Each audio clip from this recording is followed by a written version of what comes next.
Bismillahirrahmanirrahim. Assalamualaikum warahmatullahi wabarakatuh. Saya Rohana binti Paiman, nombor metrik CGS 02140025. Hari ini slideshow saya, PowerPoint, isu contemporary dalam pengajian tafsir, iaitu tajuk karya dan pengarang tafsir Al-Quran tempatan serta metodologi penafsiran dan penulisannya. Okey, pengenalannya yang pertama, pengajian Al-Quran dan tafsir di Malaysia sudah lama bermula, iaitu sejak zaman dahulu, sama ada secara formal atau tidak formal, iaitu pada abad ke-7 Masihi. Masa ni kita kenali mereka sebagai sekolah pondok. Kemudian penulisan kitab-kitab agama dalam bahasa Melayu telah berlaku lebih awal jika dibandingkan dengan penulisan kitab-kitab tafsir. Selepas tahun 1909, penulisan berkenaan dengan tafsir Al-Quran berkembang lebih luas sehingga ke hari ini, iaitu kitab seperti kitab ibadat, syariat, kitab yang berkaitan dengan akidah, mereka telah ada terlebih dahulu sebelum kitab tafsir. Orientasi pengajian tafsir Al-Quran berubah menjadi sistem pengajian formal di peringkat sekolah-sekolah, iaitu pada tahun 1959. Masa ni silibus sekolah rendah, sekolah menengah dan pengajian tinggi telah ada. Kepentingan menguasai ilmu tafsir juga memahami Al-Quran semakin mendesak. Justru pengajiannya diangkat ke peringkat lebih tinggi. Ini dapat dilihat apabila ilmu tafsir mula diajarkan di institusi pengajian tinggi, iaitu contoh dia, mahasiswi di Akademi Pengajian Islam, Fakulti Sains Sosial, Universiti dan institusi pengajian lain, iaitu pada tahun 1999, dalam tahun yang sama juga. Okay, kemudian kita nak membahaskan karya pengarang Al-Quran tempatan. Di sini saya pilih ada 4. Yang pertama, Tafsir Nurul Al-Ihsan, ditulis oleh Tuan Haji Muhammad Said bin Omar. Beliau lahir pada tahun 1854 di Kampung Kuar Jerlun, Kedah Darul Aman.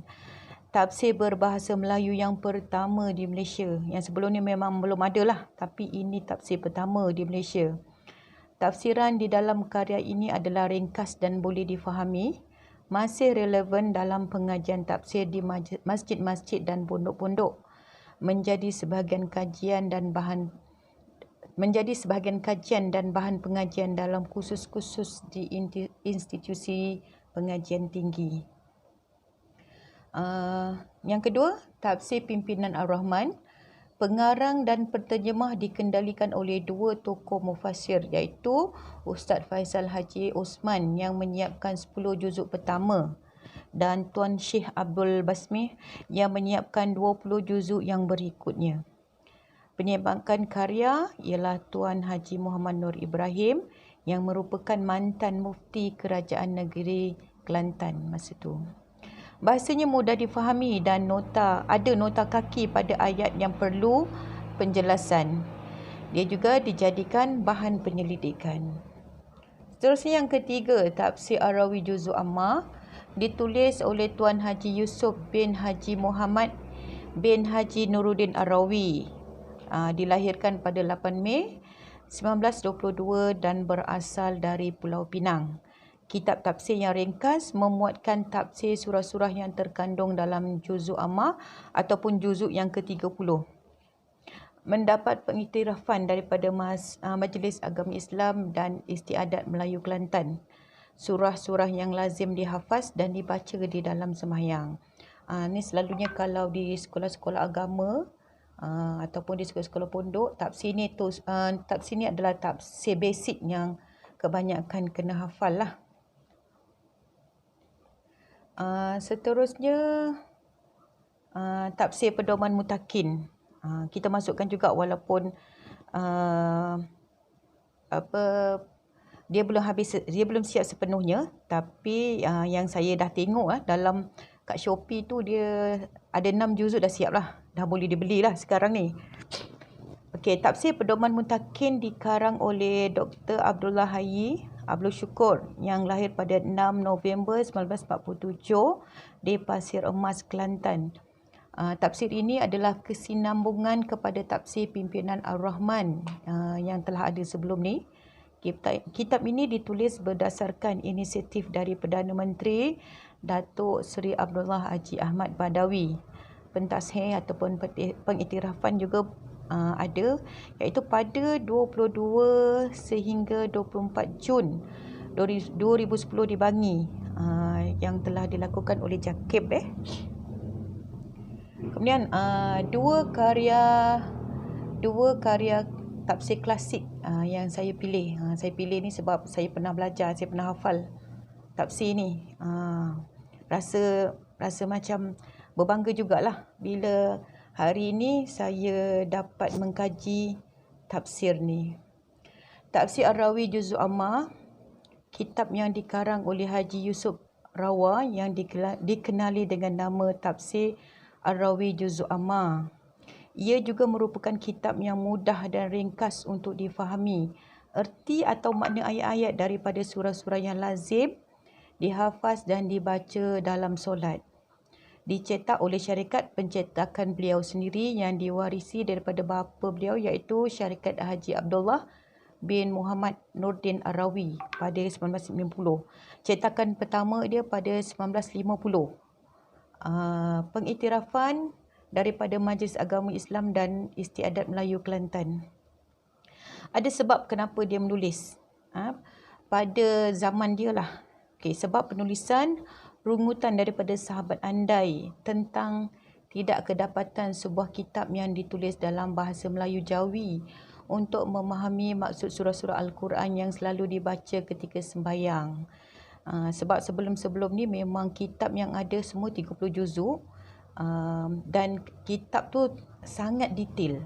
Jadi kitab Tafsir Ar-Rawi ni dia satu benda yang padat, yang ringkas dan boleh dibaca ketika solat. Seterusnya sebab penulisan, memahami isi kandungan Al-Quran bagi mereka yang tidak memahami bahasa Arab. Ya, betul. Kalau kita baca ataupun kita hafal surah Juz'u Amma tu dengan makna, kita pilihlah Tafsir Ar-Rawi, memang mudah. Rujukan untuk memahami ayat-ayat Al-Quran di rumah, surau atau masjid atau di merata-rata tempat. Melihat betapa pentingnya sebuah kitab tafsir yang ringkas dan padat serta mudah difahami. Yang kedua, Tafsir Nurul Ihsan. Yang ini Tafsir Nurul Ihsan ni abang dia lah. Tafsir Ar-Rawi ni kira adiknya. Mendapat perhatian penting daripada ulama tanah Melayu pada abad ke-20. Ini tafsir yang pertama sekali di Malaysia, yang sebelum ni belum ada kitab tafsir. Cetakan pertama pada tahun 1934. Saya pun belum lahir lagi. Pengkaryaan tafsir ini mengambil masa hampir 3 tahun, iaitu bermula pada tahun 1925 dan tamat pada tahun 1927. Masyarakat Muslim Malaysia sebelum itu sangat bergantung kepada kitab tafsir dalam bahasa Arab yang dijadikan buku teks dan rujukan dalam pengajian tafsir Al-Quran. Meskipun penyampaian bahasa dalam tafsir ini agak klasik, namun ia masih relevan dalam pengajian tafsir di masjid-masjid dan pondok-pondok. Menjadi sebahagian kajian dan bahan pengajian dalam kursus-kursus di institusi pengajian tinggi.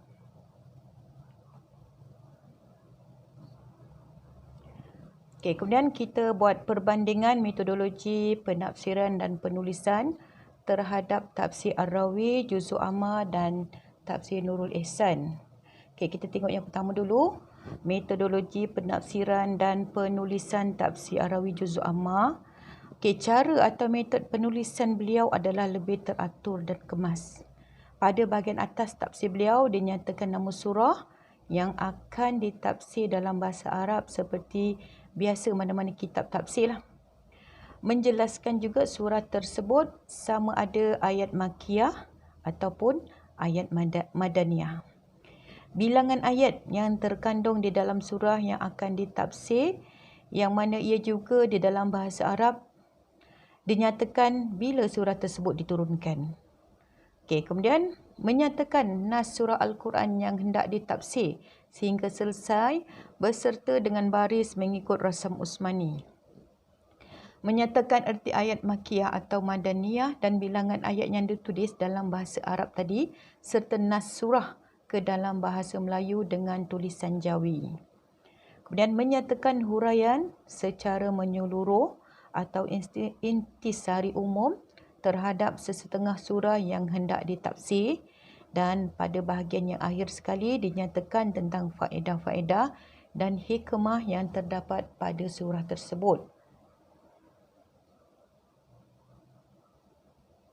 Seterusnya kita sambung lagi metodologi ni. Tafsir Arawi Juzul Amma, pengarang menekankan kepada 3 bentuk metod khusus sahaja, iaitu pertama, tentang aspek sejarah dan sebab turun ayat. Yang kedua, menyatakan faedah dari setiap surah yang ditafsir. Dan yang ketiga ialah pengajaran yang dapat diambil daripada ayat. Kemudian kita beralih kepada metodologi penafsiran dan penulisan tafsir Nurul Ihsan. Yang mana tafsir ini adalah memang dapat kita lihat keasliannya. Penghasilan kitab tafsir Nurul Al-Ihsan ialah dari tafsir Al-Jalalain. Dia memang diambil daripada ataupun diterjemah ataupun dihasilkan karya ni daripada tafsir Al-Jalalain, tafsir Al-Baidawi dan Al-Futuhat Al-Ilahiyah bil Tadwil, tafsir Al-Jalalain lil Al-Daqaiq Khafiyah yang dikenali sebagai tafsir Al-Jamal. Terjemah yang dibuat secara bebas tanpa sebarang gonggongan asalkan dapat mengekalkan isi penting karya asal. Kemudian menggunakan kaedah tafsir Al-Quran dengan qiraat, terutamanya qiraat Al-Tafsiriyah Al-Mudrajah. Tafsir ini didapati tidak memenuhi ciri-ciri terjemahan saduran secara mutlak. Seterusnya kita sambung lagi metodologi penafsiran dan penulisan tafsir Nurul Ihsan. Menyatakan hukum berhujah dengan Al-Qiraat Al-Mudarajah dan masalah hukum. Contoh ayat dalam surah Al-Baqarah ayat 37, Muhammad Isa mentafsirkan, maka bertemu Adam dengan Tuhannya, beberapa kalimah taubat diilhamkan akan dia. Di sini Muhammad Tafsir mentafsirkan ayat ini dengan kiraan Ibnu Katsir, iaitu menasabkan kalimah Adam yang membawa maksud Nabi Adam telah diilhamkan oleh Allah dengan kalimah taubat yang menunjukkan bahawa Allah amat menyayangi Nabi Adam. Sedangkan bacaan dhammah membawa maksud Nabi Adam mempelajari kalimah taubat daripada Allah yang menunjukkan dia terlalu kuat untuk bertaubat. Kita cerita tentang kekuatan dan kelemahan pula. Kekuatan tafsir Ar-Rawi. Dalam tafsir ini dia sangat banyak menekankan di dalamnya tafsiran berkenaan asbabun nuzul, asbab nuzul sesuatu ayat. Dinyatakan juga faedah, iaitu melalui setiap surah yang ditafsirkannya. Kemudian pengajaran yang dapat diambil daripada ayat atau surah tersebut. Kemudian bahasa yang lebih mudah difahami tanpa menafikan maksud asal ayat-ayat Quran tersebut. Dan seterusnya penceritaan berkenaan dengan sejarah-sejarah di dalam setiap surah menjadikan pembaca lebih memahami dan menghayati. Dalam kita tengok juga ada sedikit kelemahan tafsir Ar-Rawi. Faedah beramal tersebut yang dinyatakan melalui hadis adalah tidak secara menyeluruh dan jelas. Tidak semua surah yang ada diletakkan faedah beramal. Kemudian menyatakan sebahagiannya sahaja daripada sumber rujukan yang mana diambil hadis-hadis tersebut dan sebahagiannya lain tidak dinyatakan. Ada hadis yang dinyatakan sumber rujukan, ada pula yang tak ada. Kemudian kaedah tafsiran dalam tafsir ini tidak jelaskan sama ada melalui tafsir bil maksur atau tafsir bil ra'yi. Kemudian tafsirah hanya berkaitan juzuk amma saja, tidak termasuk 29 juzuk yang lain. Yang kita tahu memang Tafsir Ar-Rawi ni dia hanya tafsir untuk juzuk amal saja, iaitu juzuk ke-30. Daripada 1 hingga 29 tu dia tak ada. Kemudian kita masuk pula kekuatan tafsir Nurul Ihsan. Tafsir yang sangat dinanti-nantikan oleh orang Islam di zamannya. Tafsir hadis Nabawi dalam tafsirannya. Terdapat hadis Nabawi ya. Okay, sumber Israiliyat. Dia sumber Israiliyat ni dia juga kekuatan, dia juga kelemahan Okey, sumber Israiliyat Nabi Musa yang dimuntahkan ikan paus lalu baginda didatangi pula oleh seekor kijang betina menyusukan baginda sehingga kembali bertenaga.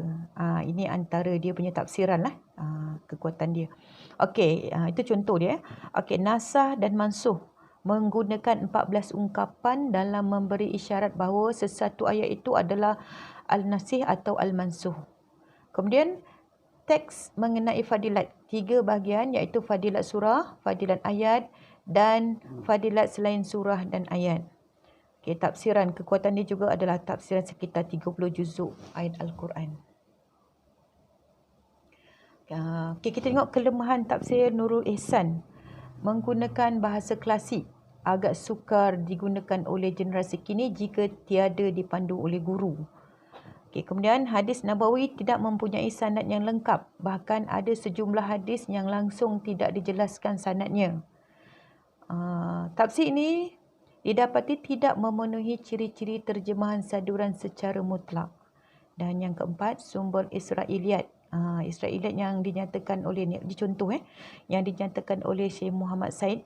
Pengarang telah menceritakan kisah syaitan yang menyamar sebagai Nabi Sulaiman AS lalu merampas kerajaan baginda selama 40 hari, dan kisah syaitan memasuki badan ular lalu menyelinap masuk ke dalam syurga oleh Muhammad Saleh, dan bertujuan menghasut Adam AS dan Hawa supaya menjamah buah khuldi, sedangkan kisah tersebut bertentangan dengan akidah Islam dan juga merupakan kisah dongeng. Okay, kita tengok kesimpulan daripada 2 karya tafsir ni. Kita tengok daripada Haji Yusuf Rawa yang merupakan seorang tokoh ulama yang banyak berjasa kepada umat Islam, terutama kepada umat Islam di Malaysia. Segala jasa dan pengorbanan beliau perlu dikenang dan menjadi contoh kepada generasi kini dan akan datang.